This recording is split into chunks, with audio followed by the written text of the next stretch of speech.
Subhash Welingkar sir आपल्यासोबत आहेत. मात्र त्यांच्या एका भूमिकेमुळे गेल्या काही काळापासून गोवा भाजपमध्ये आणि खरं तर राष्ट्रीय स्वयंसेवक संघात देशपातळीवर एक काहीसं वादळ उठल्यासारखं झालंय. सर, तुम्हाला असं कायमच म्हटलं जातं की तुम्ही गोवा राष्ट्रीय स्वयंसेवक संघाच्या दृष्टीने भीष्माचार्य आहात. तुम्हीच हे सगळं तयार केलं, तुम्हीच हे सगळं वाढवलं. तुम्ही मनोहर पर्रीकर, आत्ताचे भाजपचे ज्येष्ठ नेते, हे सगळे तुम्ही एक टीम म्हणून एकेकाळी काम करत होतात. काय नेमकं गेल्या वर्षभरात असं झालं की तुम्ही एवढे नाराज आहात आणि आता तुम्ही संघातनंही बाहेर पडलात किंवा संघानं तुम्हाला बाहेर केलं? मागे 2011 साली काँग्रेस सरकारविरुद्ध आम्ही उभे राहिलो. गोव्याच्या जी संस्कृती 450 वर्ष पोर्तुगीजांपासून संरक्षण करून अबाधित ठेवली गेलेली आहे आपल्या पूर्वजांकडून, तर त्या संस्कृतीलाच बाधा येणारा एक निर्णय इथे गोव्यात काँग्रेस सरकारने 2011 सालात घेतला. त्यामुळे भाजप विरोधी पक्षात होता आणि तो निर्णय असा होता की पूर्ण शिक्षणाचं इंग्रजीकरण करणे आणि इंग्रजी माध्यमाला अनुदान देणे सरकारी. खरं म्हणजे 21 वर्षांपासून जी परंपरा होती की सरकारी अनुदान हे केवळ मराठी आणि कोकणी आणि उर्वरित आपल्या ज्या 8व्या परिशिष्टात घटनेच्या भारतीय भाषा आहेत उर्दू सहित त्या सगळ्यांनाच अनुदान दिलं जावं असा हा जागतिक सिद्धांत आहे. तर त्याच्या अनुषंगाने काम म्हणजे पूर्वीच्या मुख्यमंत्री माननीय शशिकलाताई काकोडकर यांनी ठाम निर्णय घेऊन अनुदान सरकारी पहिल्यांदा कोकणी मराठी शाळांना चालू केलं. इंग्रजीला अनुदान नव्हतं आणि इंग्रजीला द्यावं अशी पादरी मादरींची मागणी त्यांनी मोठं आंदोलन धार्मिक त्याला स्वरूप देऊन वगैरे अशा पद्धतीची रेटा लावला. त्याला बळी न पडता आणि सरकार पडलं तरी चालेल अशी भूमिका घेऊन माननीय ताईंनी त्यावेळी एक निर्णय घेतला. तो 21 वर्ष राहिला अबाधितपणे. काँग्रेसने तो जरा त्याच्यात डिस्टर्ब करायचा प्रयत्न केला. त्यामुळे इथली सगळी भाषाप्रेमी मंडळी वगैरे उभी राहिली. कोकणीवादी मराठीवादी पहिल्यांदा एकत्र आले या भूमिकेवर की इंग्रजीचा प्राथमिक स्तरावर तरी निपात केला पाहिजे. इथे गोव्यात माध्यमिक शिक्षण 5वी पासूनचं पुढे जे आहे हे इंग्रजी माध्यमातून आहे, त्याला कोणाचा विरोध नाही. पण निदान प्राथमिक 1ली ते 4थी पर्यंत तरी शिक्षण देशाशी आणि संस्कृतीशी नाळ जोडण्यासाठी म्हणून आवश्यक आहे. या जागतिक सिद्धांताला अव्हेरून जो निर्णय काँग्रेसने घेतला त्याची फळं काँग्रेसला भोगावी लागली. 11 महिने आंदोलन चाललं. आताचे रक्षामंत्री माननीय मनोहर पर्रीकर, श्रीपादजी नाईक मंत्री वगैरे आताचे सगळं सरकार हे सगळे त्यावेळी आंदोलनात होते. संघ हा संघ म्हणून नव्हता, पण संघाचे स्वयंसेवक हे नागरिक म्हणून नागरी प्रश्नात लक्ष घालतात. त्याप्रमाणे पूर्ण संघ या आंदोलनात सहभागी होता. आंदोलन काँग्रेस विरोधात होतं आणि शेवटी 11 महिने 10 महिने काँग्रेस दाद देत नाही सगळ्या लोकशाही माध्यमातून केलेल्या प्रयत्नांना. हे लक्षात आल्यानंतर मग राजकीय पर्याय द्यायचा आणि राजकीय रिस्पॉन्स त्याला उत्तर त्याला द्यायचं असं ठरलं. आणि शेवटी भारतीय भाषा सुरक्षा मंचने मनोहर पर्रीकरांना आणि त्याच्या साथींना बोलावलं बैठकीला. तुम्ही आता आंदोलनात आहात हे खरंच आहे, परंतु सत्तेत समजा जर तुम्ही आला, आम्ही तुमच्या मागे उभे राहिलो, तर तुम्ही हा निर्णय सत्तेत आल्याबरोबर रद्द कराल का असं आम्हाला वचन द्या. तर अरे मी तुमच्याबरोबरच आहे, हे मला हे सांगायला नको, मी संघाचा स्वयंसेवक आहे, मी हे करणारच आहे, देशाच्या संस्कृतीवर घालू देणार नाही. अशा पद्धतीची विधानं मनोहरजी पर्रीकरांनी केली आणि त्याच्यामुळे पूर्ण भारतीय सुरक्षा मंच, ज्याच्यात अनेक जण असे आहेत की ज्यांनी पारंपरिक पद्धतीने काँग्रेसचे मतदार आहेत, त्यांनी देखील यावेळी भारतीय जनता पार्टी विजयी व्हावी म्हणून प्रयत्न केले. सत्ता हातात आली. सत्ता हातात आल्यानंतर मग चित्र बदललं आणि त्यामुळे आता भाजप सरकारने ते चालू ठेवलं आणि कोणत्याही पद्धतीने रद्द करण्याची भाजप सरकारची तयारी नाही. म्हणून आता भाजप विरुद्ध सैद्धांतिक पातळीवर हे आंदोलन आता चालू आहे. सर, म्हणजे तुम्हाला पदमुक्त केल्यानंतर, म्हणजे ज्याला आम्ही पत्रकार बडतर्फ म्हणतो, संघाने त्याला पदमुक्त असं म्हटलंय, तर त्याच्यात संघाने जे पत्रक प्रसिद्धीला दिलंय तर त्याच्यात असं स्पष्टपणे म्हटलंय की तुमची जी भूमिका म्हणून आहे तर त्या भूमिकेला संघाचं समर्थन आहे. मग हे काय आहे नेमकं? त्याला काही अर्थ नाही. तो दुटप्पीपणा आहे शुद्ध. म्हणजे चांगल्या शब्दात दुटप्पीपणा केलेला आहे.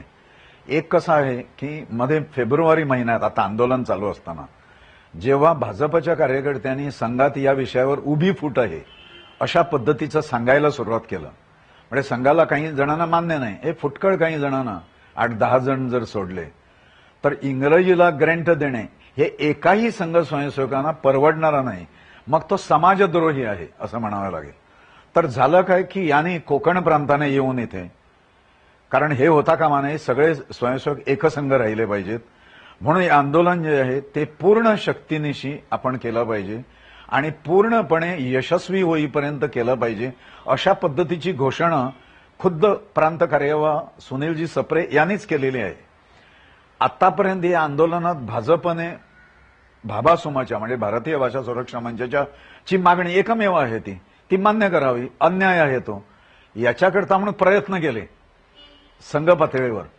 तिथे देखील मनोहर पर्रीकरांनी संघ वरिष्ठ उच्च कार्यकर्त्यांची फसवणूक केल्याचंही प्रांताला माहीत आहे.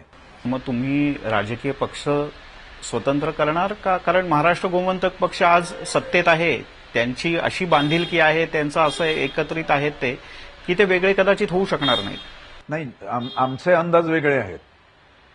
भारतीय भाषा संघाने जाहीर नाही केले, मी नाही जाहीर केलं संघचालक म्हणून, पण भारतीय भाषा सुरक्षा मंचाने घेतलेल्या भूमिकेला मी बांधील आहे हे संघालाही माहीत आहे आणि संघाने त्याचं समर्थन केलेलं आहे उघडपणे सगळ्या कार्यकर्त्यांच्या समोर.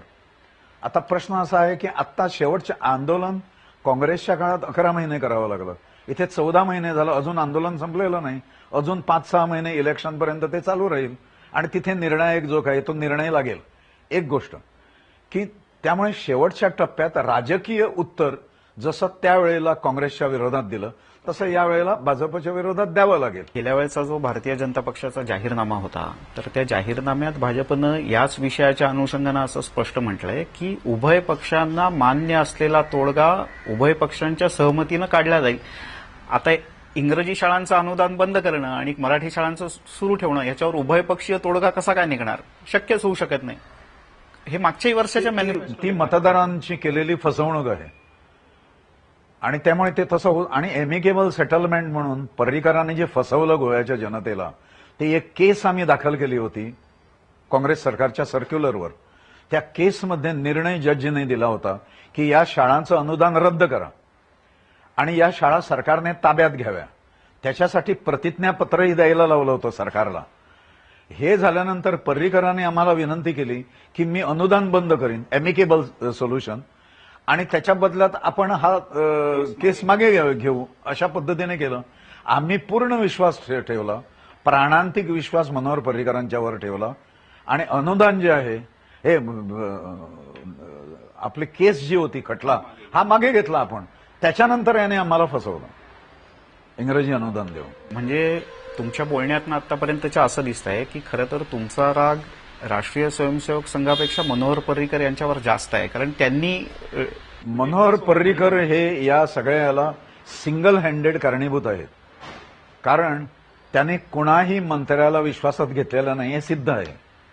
आता भैयाजी जोशींना ज्यावेळी मुख्यमंत्री लक्ष्मीकांत पार्सेकरांनी वचन दिलं आत्ता अलीकडे जूनमध्ये की आपण अकॅडमिक ऑथॉरिटी करू म्हणून आणि त्याच्यावर सोल्युशन काढू म्हणून, तर इथे आल्यानंतर त्यांच्या लक्षात आलं की अकॅडमिक ऑथॉरिटी यांनी पूर्वीच केलेली आहे. मनोहरजी पर्रीकरांनी जे देखील सांगितलं की अकॅडमिक ऑथॉरिटी करू आणि त्याच्याकडे येऊन, त्यामुळे हे फसवत होते सरस कार्यवाहांना, हे लक्षात आलं. त्यामुळे चाललेली आहे ती इथीपासून अतपर्यंत फसवणूक चाललेली आहे. त्याला एक कार्यनेता जबाबदार आहे, तो म्हणजे मनोहरजी पर्रीकर. मध्ये तुम्ही काही माध्यमांशी बोलताना अशाही प्रकारचं वक्तव्य केलं होतं की मनोहर पर्रीकर त्या अर्थानं गोव्यात नाहीत पण दिल्लीतनं ते गोव्याचं सरकार चालवतात. हो, ॲब्सोल्युटली करेक्ट. कारण अनेक निर्णय त्यांनी या संदर्भातले अल्पसंख्याकवादी, ख्रिश्चनांबद्दल आमचं काही म्हणणं नाही, समान न्याय द्यावा, परंतु आर्च बिशपच्या पायाशी लोळण्याची जी एक नीती त्यांनी अनुसरली ती पक्षाला बरोबर घेऊन अनुसरलेली नाही. म्हणून त्यांनी दिलेली आश्वासनं नव्या मुख्यमंत्र्यांनी ठोकरूनही लावले. पण मग पर्रीकरांच्यामुळे भाजपची फरफट होते आणि संघाची फरफट नाही. भाजपची फरफट त्यांनी थांबवावी ना. त्या नेत्यांपैकी एकानेही धाडस दाखवावं की हा निर्णय घेतलेला बरोबर नाही. म्हणून आत्ताचे मंत्री असलेले, माजी सभापती असलेले राजेंद्र अर्लेकर, विष्णू सूर्या वाघ या दोघांनी धाडस केलं होतं की हा निर्णय जो आहे हा पूर्णपणे चुकलेला निर्णय आहे, तो जर सुधारला नाही झाला आपल्याला त्याचे परिणाम भोगावे लागणार, अशा प्रकारचं वक्तव्य त्याने केलेलं आहे. पुढे ते कोणती स्टेप्स घेतात हे बघायचं आहे. सर, आपण असं आहे, हेडगेवारांच्याच पुतळ्याशी आपण आहोत. मग ह्या सगळ्यामध्ये संघाचा काय दोष? नाही, संघाचा दोष नव्हे. संघावर नाराज का आहात? नाही, काय झालं, दुर्दैवाने संघाच्या किंवा सुदैवाने लोकांच्या एखाद्या आंदोलनाला एक चेहरा असतो. अण्णा हजारेंचं आंदोलन झालंय, बाकी लोकांची कर्तबगारी कमी होती असं नाही ते, परंतु एक चेहरा आंदोलनाला असतो. तो चेहरा अण्णा हजारांच्या आंदोलनाला त्यावेळी होता. इथे शशिकला ताई काकोडकर यावेळेला आपल्याबरोबर नसल्यामुळे स्वाभाविकपणे ही सगळी जबाबदारी माझ्यावर माझ्या सहकार्याने टाकली आणि नेसेसरीली संघाचा संघचालक असलेला मी हा चेहरा बनलो इथे. आता आंदोलन एवढं टप्प्यावर आलं की त्यावेळेला चेहरा मारण्याचं काम जे आहे ते मारण्याचं काम हे संघाने केलं आणि ऍट द इन्स्टन्स ऑफ राजकारण केलं. कारण जे नियम आता ते सांगतायत तेच नियम मला काँग्रेस विरुद्ध जेव्हा आंदोलन केलं त्याही वेळेला लागू होते. कारण पॉलिटिकल, आणि मी कधीही भाग घेतलेला नाही राजकीय याच्यात, व्यक्तिशः मी कुठेही अडकलेलो नाही राजकीय याच्यात. भाजपच्या मागे मी इनडायरेक्टली राहील. पण मनोहर पर्रीकरांना चांगले जे काही निर्णय त्यांनी घेतले असतील ते अनेक निर्णय घेण्याकरता तुम्ही वेळोवेळी मदतही केली, मार्गदर्शन नाही, मार्गदर्शन केलं, मार्गदर्शन नाही केलं. एकदा त्यांनी जबाबदारी स्वीकारल्यानंतर ते कर्तृत्ववान आहेत, ते घेतील. त्यामुळे त्यांच्यात इंटरफिअरन्स नाही केलं. मैत्री होती, परंतु ते या बाबतीत म्हणजे काही निर्णय त्यांनी जे आताच नव्हे मागेही जे निर्णय घेतलेले आहेत ते व्यक्तिनिष्ठ असल्यामुळे ते निर्णय बदलायची त्यांना हे नाही. म्हणून किती दडपण जरी संघाने आणलं त्यांच्यावर की हा निर्णय अयोग्य आहे, तरी ते ऐकणारे नाहीत. त्यामुळे आता आम्ही ते हे ऐकावं आणि संघ जो आता एक विशिष्ट नेतृत्व देत आहे तो चेहरा खंडित करावा असा उद्देश त्याच्यामागे आहे, असा संशय संघातल्या प्रामाणिक कार्यकर्त्यांना आला. शेवटचे दोन प्रश्न. आता तुम्ही थेट राजकीय पक्षाच्या पर्यायाचा विचार करत आहात का, एक, आणि गोवा राज्य म्हणून, राष्ट्रीय स्वयंसेवक संघ म्हणून तुम्ही स्वतंत्र आयडेंटिटी उभी करणं, एंटिटी उभी करणं, असा तुमचा विचार, प्रयत्न, आता प्रत्यक्ष कृती असं आहे का? दोन गोष्टी. एक म्हणजे ही तात्कालीन व्यवस्था आहे, हे घोषितही केलेलं आहे. ही व्यवस्था आम्हाला कुठलाही हस्तक्षेप भाजपशी पक्षपात ठेवून चालणार नाही.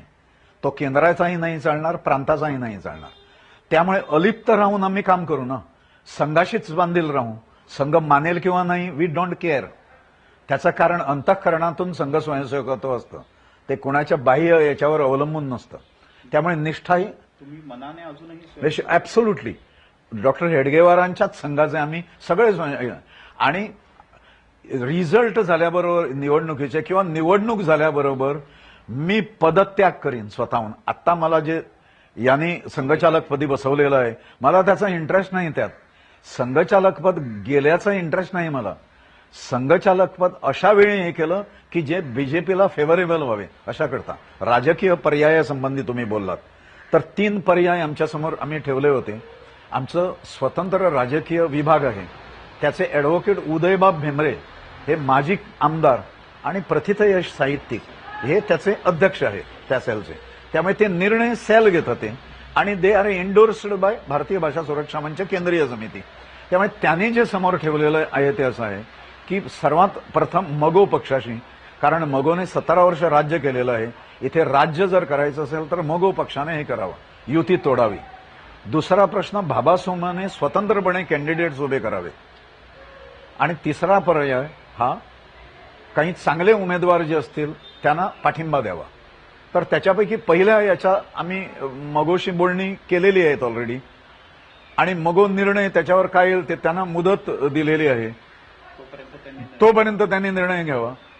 35 मतदारसंघात आपले कार्यकर्ते जे आहेत उमेदवार ते जवळजवळ निश्चित आहेत.